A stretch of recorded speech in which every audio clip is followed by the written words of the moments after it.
صحبت اللہ والوں کی، صحبت اللہ والوں کی، اللہ سے ملوا جاتی ہے صحبت اللہ والوں کی۔ الحمدللہ رب العالمین والعاقبۃ للمتقین والصلاۃ والسلام علی سید المرسلین، اما بعد۔ قال اللہ تبارک و تعالی فی کلامہ المجید، اعوذ باللہ من الشیطان الرجیم، بسم اللہ الرحمن الرحیم، یا ایہا الذین آمنوا توبوا الی اللہ توبۃ نصوحا، صدق اللہ العظیم۔ وقال النبی صلی اللہ علیہ وسلم، من حسن اسلام المرء ترکہ ما لا یعنیہ، او کما قال علیہ الصلاۃ والسلام۔ محترم بزرگ و عزیز ساتھیو، گزشتہ ہفتے آپ حضرات کے سامنے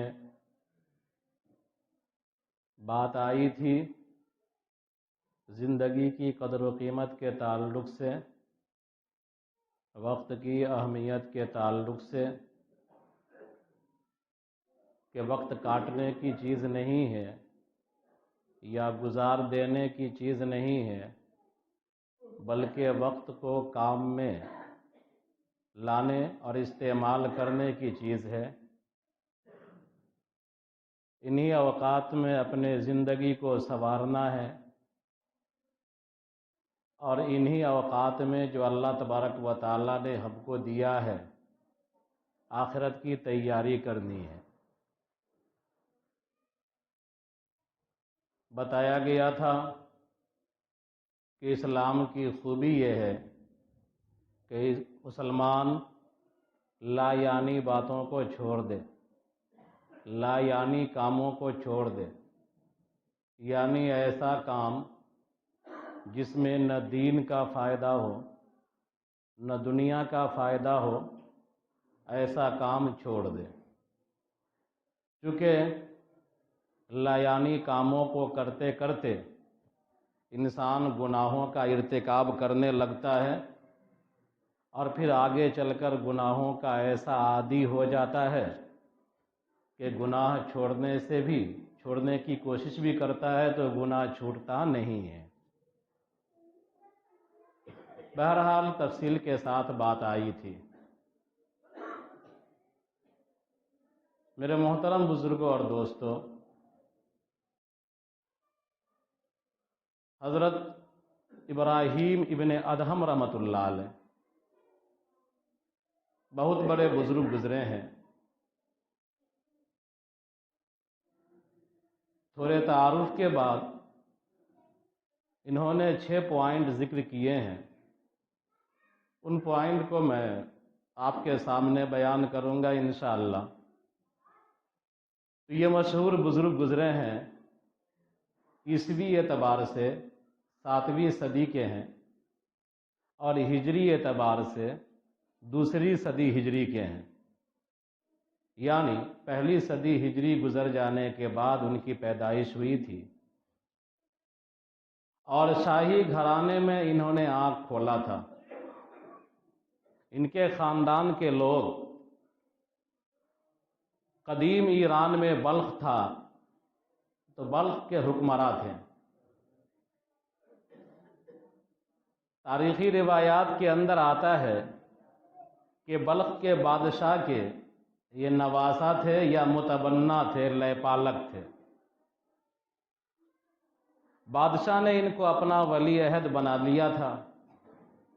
بادشاہ کے انتقال کے بعد انہوں نے سلطنت کے کام کاج کو سنبھالنا شروع کیا، تخت پر جلوہ افروز ہو گئے، اور تخت پر آنا تھا، بادشاہ بننا تھا، کہ کچھ واقعات ایسے آئے کہ ان کی زندگی کے اندر تبدیلی پیدا ہونے لگی۔ ہمارے اور آپ کے ساتھ کبھی کبھی ایسے حالات، واقعات پیش آ جاتے ہیں جو ہماری آپ کی زندگی کا ٹرننگ پوائنٹ بن جاتا ہے۔ ایک مرتبہ یہ اپنے تخت پر جلوہ افروز تھے۔ اچانک ایک اجنبی آیا اور مجلسوں کو چیرتے ہوئے بالکل بادشاہ کے سامنے، ابراہیم ابن ادہم کے تخت کے سامنے کھڑا ہو گیا۔ لوگوں کو بڑا تعجب ہوا کہ یہ کون شخص ہے، مجمع کو چیرتے ہوئے آیا ہے، بادشاہ کے سامنے بالکل کھڑا ہو گیا، لگتا ہے کہ پاورفل آدمی ہے۔ کسی کو سوال کرنے کی ہمت نہ ہوئی۔ بادشاہ نے پوچھا کہ تو کون ہے اور یہاں کیا کر رہا ہے؟ تو اس آدمی نے جواب دیا کہ میں اجنبی ہوں، مسافر ہوں، اور مجھے اس شہر میں سرائے چاہیے، ہوٹل چاہیے رہنے کے لیے۔ میں سرائے کی تلاش میں ہوں کہ کہیں وقت گزارنے کی جگہ مل جائے کرائے پر۔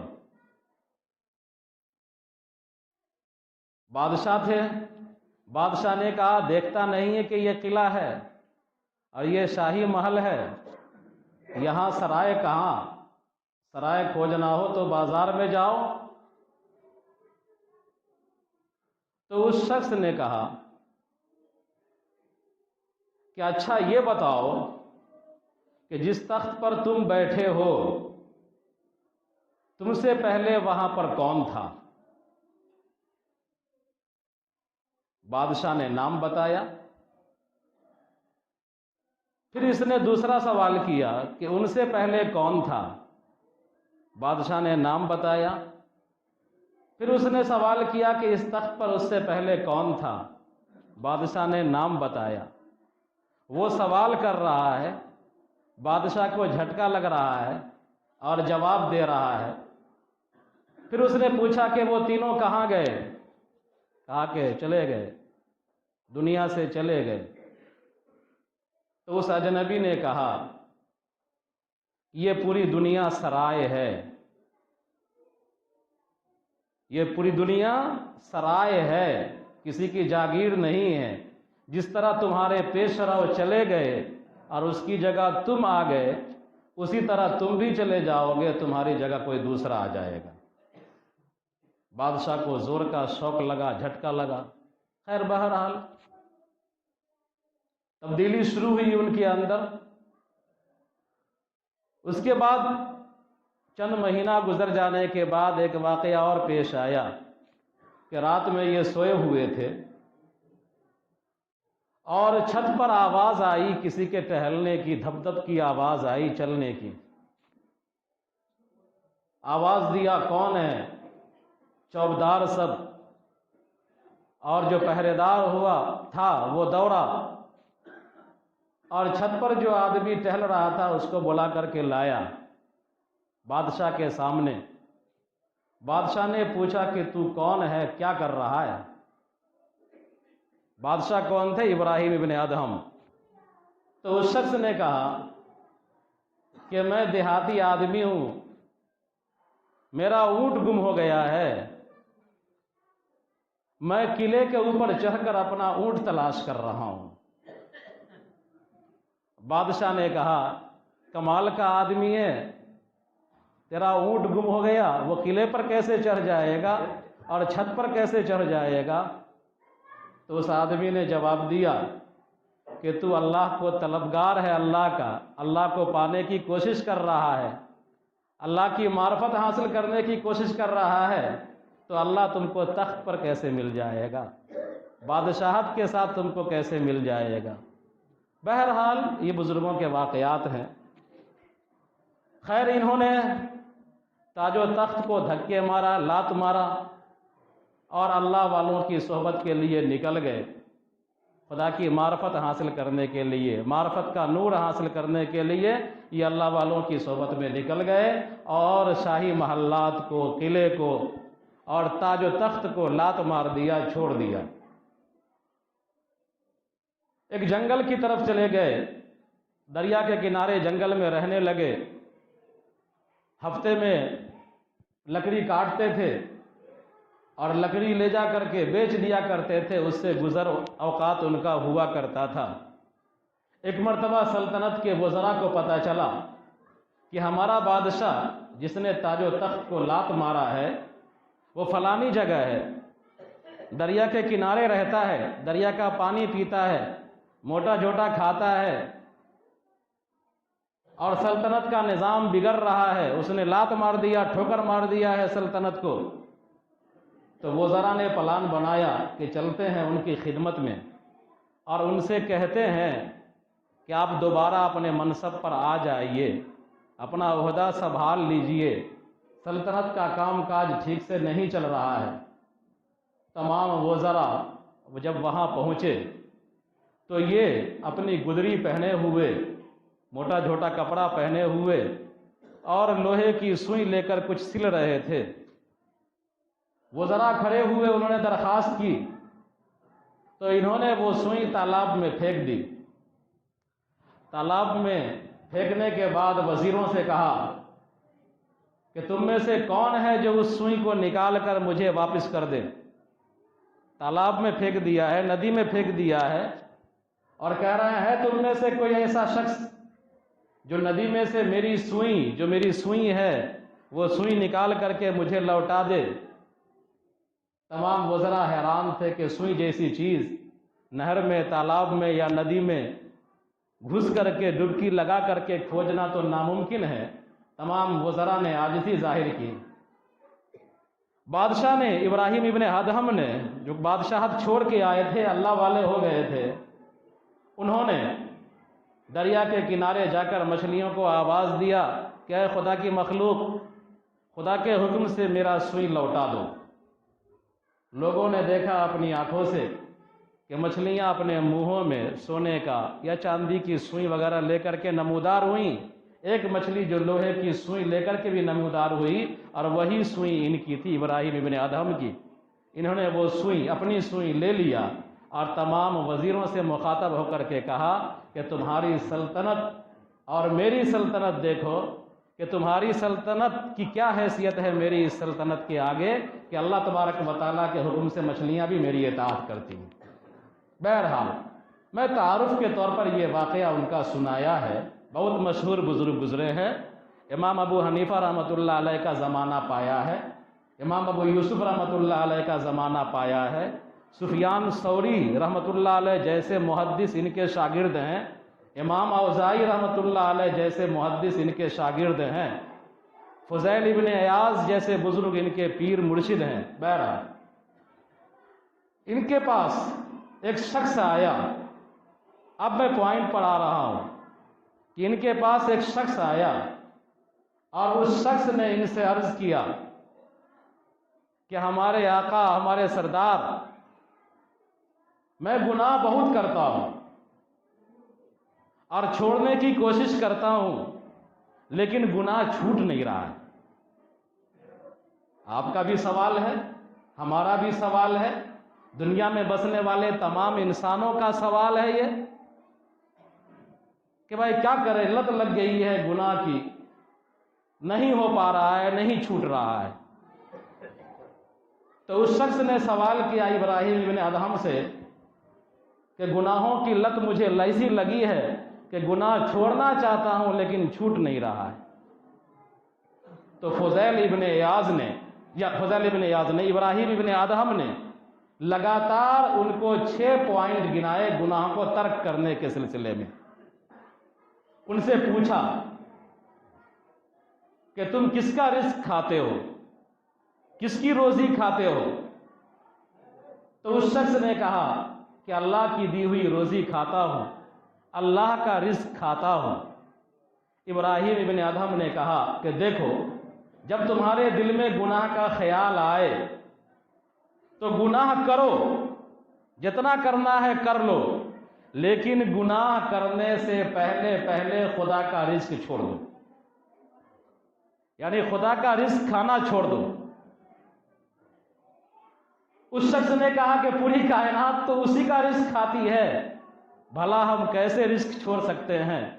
تو اس نے کہا کمال کی بات ہے کہ جس کا کھاتے ہو اسی کی نافرمانی کرتے ہو۔ اس شخص نے پوچھا کہ دوسرے کو بات بتلائیے، ابراہیم ابن ادہم نے کہا کہ ایسا کرو، تم کو گناہ کرنا ہے کرو، لیکن گناہ تو بغاوت ہے نا خدا سے، تم کو گناہ کرنا ہے کرو لیکن خدا کی ملکیت سے نکل جاؤ۔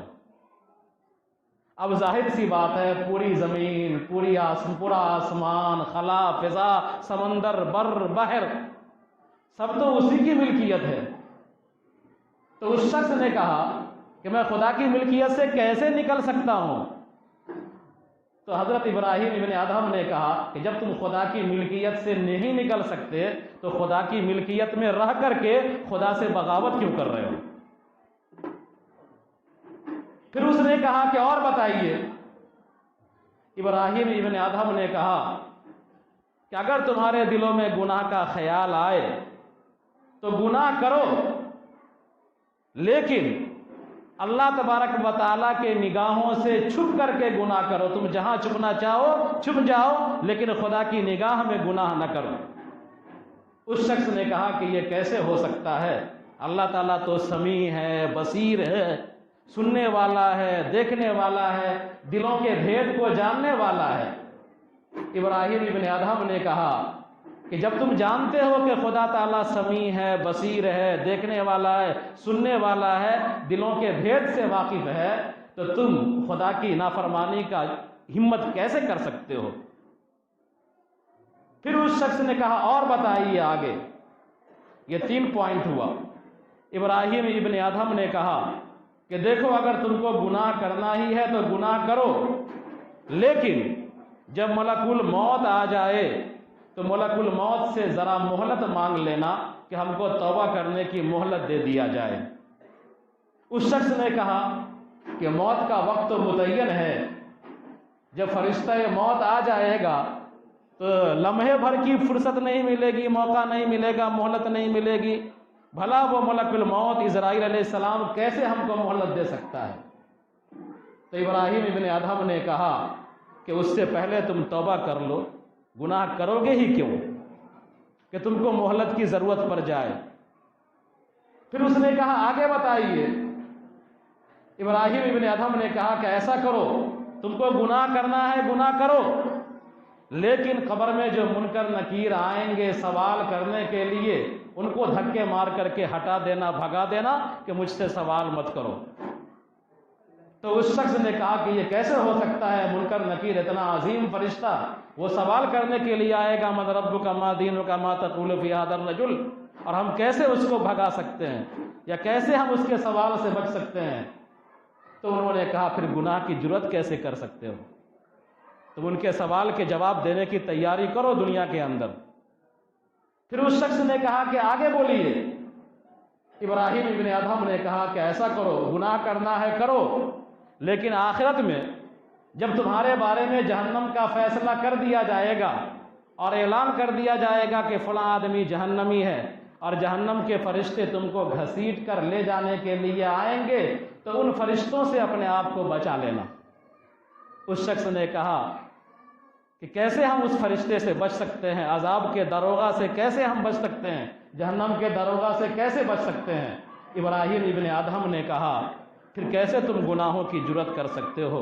الغرض اسی مجلس میں اس شخص نے دھارے مار کر رونا شروع کر دیا اور سچی پیک کی توبہ کی، اور ابراہیم ابن ادہم کے خادموں میں سے اور ان کے مخلصین میں سے ہو گیا اور پاکیزہ زندگی کی اس نے شروعات کر دی۔ بہرحال تو ہم کو اور آپ کو سوچنے کا مقام یہ ہے کہ جب ہم خدا کا رزق کھاتے ہیں، خدا کی سلطنت میں رہتے ہیں، خدا کی نگاہ کے سامنے ہیں، ہمارے ہر عمل سے خدا واقف ہے، اور ملک الموت کو ہم دھکے مار کر کے بھگا نہیں سکتے، منکر نکیر کے سوال کے جواب کو ٹال نہیں سکتے، میدان محشر میں ہم کھڑے ہوں گے، جنت و دوزخ کا فیصلہ ہو جائے گا، اس میں کوئی رد و بدل کی گنجائش نہیں ہوگی، پھر کیسے ہم گناہوں کی جرأت کر سکتے ہیں؟ اللہ تبارک و تعالی ہم سب کو صحیح سمجھ عطا فرمائے، اور اللہ تبارک و تعالی عقل سلیم عطا فرمائے۔